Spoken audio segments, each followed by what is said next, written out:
So we're sitting in Adrian's shed this morning. Adrian, thanks for having us here. Tell me where we are, your involvement in test strips and VRT. Farming at Sanderston, 20 kilometres northwest of Madam. Farming 2,200 hectares. Over our farm we've got a lot of variable soil types, a lot of variable paddocks. Every paddock is variable, and hence the variable rate thing we're getting into with test strips.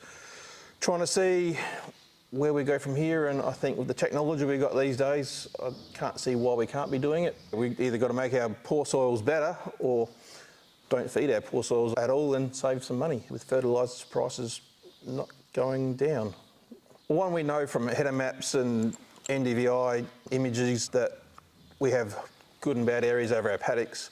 So I guess doing test strips, we're seeing if less phosphorus or more phosphorus is going to improve those areas.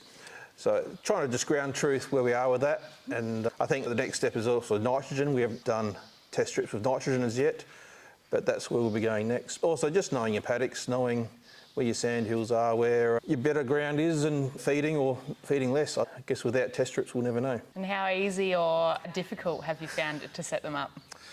I think we need help from tech people and MSF with the projects that we've got running at the moment.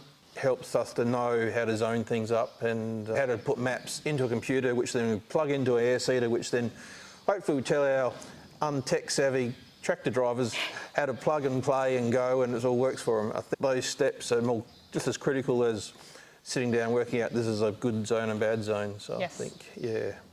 And I think all those steps in play, it's kind of where technology is taking us. I guess the technical side of once the program's in the air seeder, how to get into that part of the air seeder, how to say, yes, turn this paddock on for variable rate.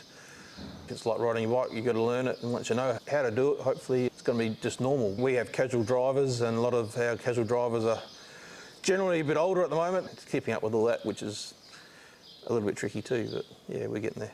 Making it usable for everyone who jump in the machine. In general, air seeders and harvesters are run by computers anyway, so the older generation is having to learn pretty quickly. So in terms of test strips on your farm this season? We've done high and lows of our normal phosphorus fertiliser program of MOP. So if our base rate's 50 kilograms, we've gone up to 70 or 80 kilograms in a high zone and down to 25 kilos in a low zone, and done those 3 strips across the paddock, and hopefully when we put our harvester in, we can line those strips up with our results and see what's made a difference. And if I wanted to start out doing VRT or test strips for the first time, what would your advice to them be, do you think?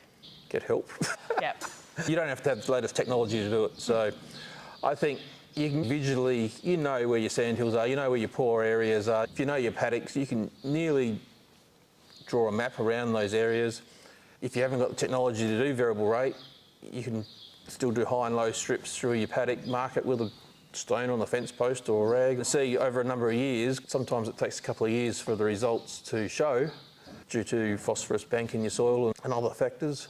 At least over time you'll have something to work on going forward. Every season's different, so results are hard to quantify over poor seasons. There's some seasons, I'm just an example, where your sand ground will do better than your heavy ground, and then other seasons your heavy ground will do better than your sandy ground.